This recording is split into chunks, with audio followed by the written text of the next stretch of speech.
Hello, welcome to the full syllabus channel. So हम लोग molecular spectroscopy की series cover कर रहे हैं बेसिकली। सो फर्स्ट वीडियो में मॉलिक्यूलर स्पेक्ट्रोस्कोपी के में हमने डिस्कस किया बेसिकली जब कोई मॉलिक्यूल या एटम लाइट से इंटरेक्ट होता है तो उसके डिफरेंट मोशंस अफेक्ट होते हैं, करेक्ट।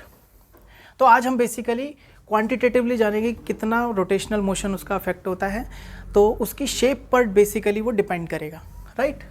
तो जितने टाइप के मोशंस उसके अंदर अवेलेबल होते हैं उतने ही कहते हैं कि उसके अंदर डिग्रीज ऑफ फ्रीडम है, राइट। तो उसको हम स्मॉल f से रिप्रेजेंट करते हैं। जैसे मैं अब एक एटम की अगर बात करूं, जैसे लास्ट क्लास में मैंने बोला कि एक एटम के पास कितने डिग्रीज ऑफ फ्रीडम है, तो वो ट्रांसलेशनल मोशन कर सकता है 3 वेज से। तो चाहे मॉलिक्यूल हो या एटम हो, राइट, मॉलिक्यूल चाहे लीनियर हो चाहे नॉन लीनियर हो। अगर नॉन लीनियर मॉलिक्यूल भी लेंगे तो भी 3 डिग्रीज ऑफ फ्रीडम होगी ट्रांसलेशनली। अगर नॉन लीनियर लेंगे तो भी ट्रांसलेशनल मोशन 3 ही तरीके के होंगे। तो ट्रांसलेशनल मोशन निकालने के लिए आपको हमेशा ये याद रखना है, या तो वो एक्स एक्सिस में जा सकता है, वाई एक्सिस में जा सकता है, जेड एक्सिस में। तो चाहे एटम है, चाहे लीनियर मॉलिक्यूल है, चाहे नॉन लीनियर मॉलिक्यूल है, राइट। तो हमेशा 3 एक्सिस ही अवेलेबल हैं उसे ट्रांसलेट करने के लिए, एक्स पे या वाई पे या जेड पे। तो इसके बारे में तो सोचना ही नहीं है, राइट। नाउ अब आ जाते हैं रोटेशनल मोशन पे, ठीक है। तो रोटेशनल डिग्रीज ऑफ फ्रीडम बोल रहा हूँ, राइट।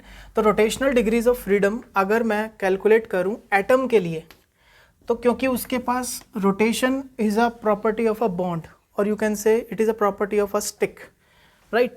सो इसके पास तो है ही नहीं बॉन्ड, ये तो इंडिविजुअल एग्जिस्ट कर रहा है। अब अगर मैं लीनियर मॉलिक्यूल की बात करूं तो लीनियर मॉलिक्यूल के पास भी ये रोटेट कैसे कर सकता है। अगर मैं इसको एक्स एक्सिस मान लूं और इसको वाई एक्सिस मान लूं तो ये वाई एक्सिस के अलोंग रोटेट कर सकता है, जेड एक्सिस के अलोंग रोटेट कर सकता है। बट जब ये इसके अलोंग रोटेट करेगा, एक्स एक्सिस के अलोंग, तो ना तो इसका कोई कोऑर्डिनेट चेंज हो रहा है ना इसका कोई कोऑर्डिनेट चेंज हो रहा है। तो इट मीन्स ये मूव तो कर सकता है बट एज नेट रिजल्ट इसका 0 आ रहा है, इसके कोई कोऑर्डिनेट चेंज नहीं हो रहे। एंड डिग्रीज ऑफ फ्रीडम हम तभी उसको डिग्रीज ऑफ फ्रीडम में काउंट करेंगे कि कोई मूव कर रहा है जब कोई भी कोऑर्डिनेट उसके चेंज, अगर इवन एक सिंगल कोऑर्डिनेट भी चेंज हो रहा है तो हम कह सकते हैं कि वो डिग्री ऑफ फ्रीडम उसके अंदर है। इट मीन्स अगर मैं लीनियर मॉलिक्यूल के बारे में बात करूं तो इसके पास 2 एक्सिस हैं जिसके अलोंग ये रोटेट करके इसके कोऑर्डिनेट्स को चेंज कर सकता है, राइट। अब नॉन लीनियर मॉलिक्यूल की बात करते हैं। सो नॉन लीनियर मॉलिक्यूल में अगर मैं 3 एक्सिस इसकी बना लूं, X axis, Y axis and Z axis, तो अगर एक्स इसके अलोंग रोटेट करेंगे तो इसके और इसके कोऑर्डिनेट चेंज हो जाएंगे। अगर वाई एक्सिस जेड एक्सिस के अलोंग करें तो तीनों के कोऑर्डिनेट चेंज हो जाएंगे। अगर मैं जेड एक्सिस के अलोंग करूं तो इसके and this atom will change it's coordinates, right. It means non linear molecule में कोई ना कोई एक ऐसा एटम ज़रूर मिलेगा जो कि किसी भी मतलब एक जो एक्सिस से दूर होगा, राइट। इसीलिए नॉन लीनियर में तीनों डिग्रीज ऑफ फ्रीडम रोटेशनल वाली अवेलेबल होती है, मिलती है मतलब, ठीक है। इसको आप प्रैक्टिस करोगे, कोई भी एग्जाम्पल खुद पेन से या पेंसिल से बना के प्रैक्टिस करोगे तभी समझ में आएगा, वरना कंफ्यूज रहोगे, राइट। तो rotational degrees of freedom non linear में कितने हुए 3 और लीनियर में कितने हुए 2, राइट। अब देखो, जैसा मैंने बोला कि degrees of freedom basically coordinates change होने से हम डिसाइड करते हैं कि है कि नहीं है। तो किसी भी मॉलिक्यूल के अंदर जितने एटम्स हैं, नंबर ऑफ एटम्स, उसको हम डिनोट करते हैं कैपिटल N से, ठीक है। अगर मान लो किसी भी मॉलिक्यूल के अंदर सपोज 2 एटम है तो उसके N की वैल्यू कितनी हो गई 2, ठीक है। तो ये फॉर्मूला याद कर लो कि टोटल डिग्रीज ऑफ फ्रीडम अगर निकाली जाती है, टोटल डिग्रीज ऑफ फ्रीडम, ठीक है, टोटल F की वैल्यू आती है 3 कैपिटल N। अब ये 3 N वैल्यू कहाँ से आई, N का मतलब हुआ टोटल नंबर ऑफ एटम्स, और एक एटम को डिफाइन करने के लिए हमारे पास 3 कोऑर्डिनेट्स होते हैं।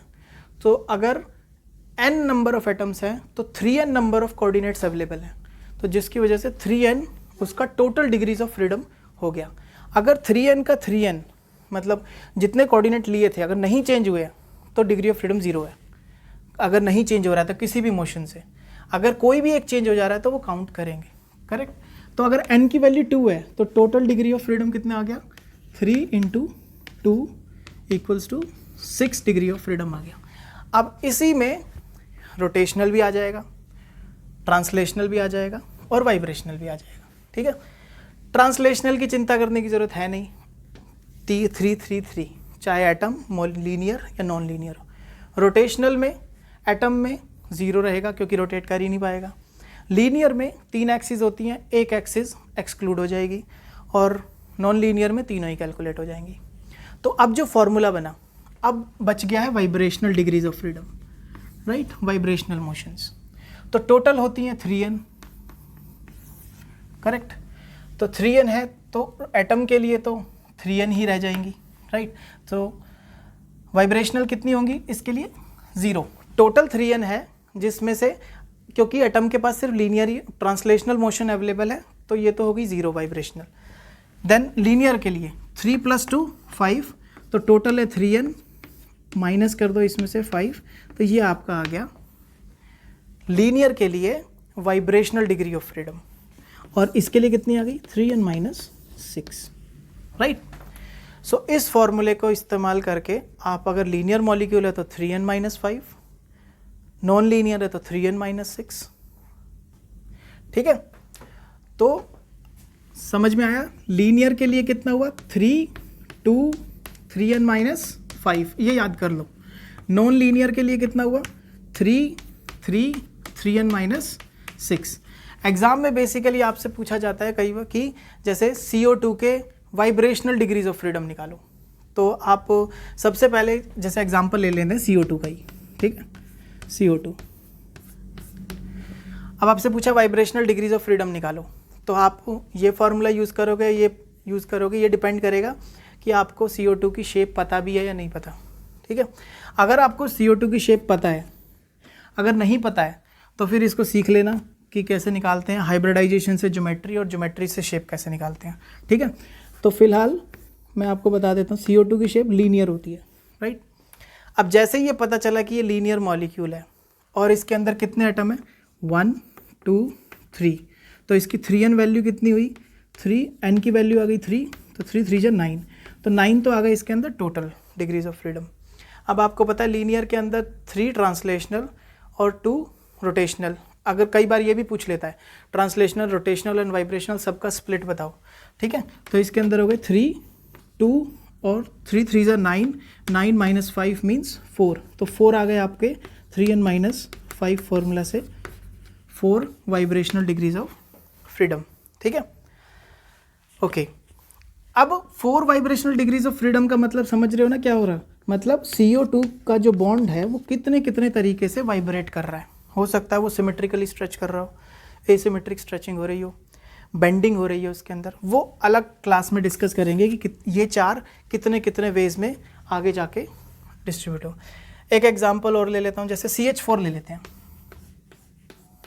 राइट। अब CH4 में कितने नंबर ऑफ एटम्स हैं। पहली बात, ये कैसा मॉलिक्यूल है, ये एक नॉन लीनियर मॉलिक्यूल है, राइट। ये लीनियर का एक एग्जांपल बताया, ये नॉन लीनियर। तो टोटल एटम्स कितने हैं, 5, तो 3 × 5 कितना हुआ, 15, राइट। ट्रांसलेशनल कितने हुए, हमेशा 3 होंगे, आंख बंद करके लिख सकते हो। नॉन लीनियर है तो रोटेशनल भी कितने होंगे, 3। देन 15 - 6 कितने आ गए, 3n - 6 फॉर्मूला से। देन 9 इनके पास वाइब्रेशनल डिग्रीज ऑफ फ्रीडम है आपके मीथेन के।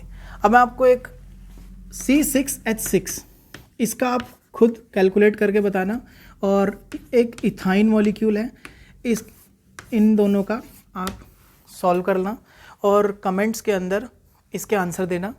अगर नहीं होगा तो मुझे बताना, फिर मैं नेक्स्ट क्लास शुरू करने से पहले एक बार शॉर्ट में डिस्कस कर देंगे, ठीक है। Okay, thank you.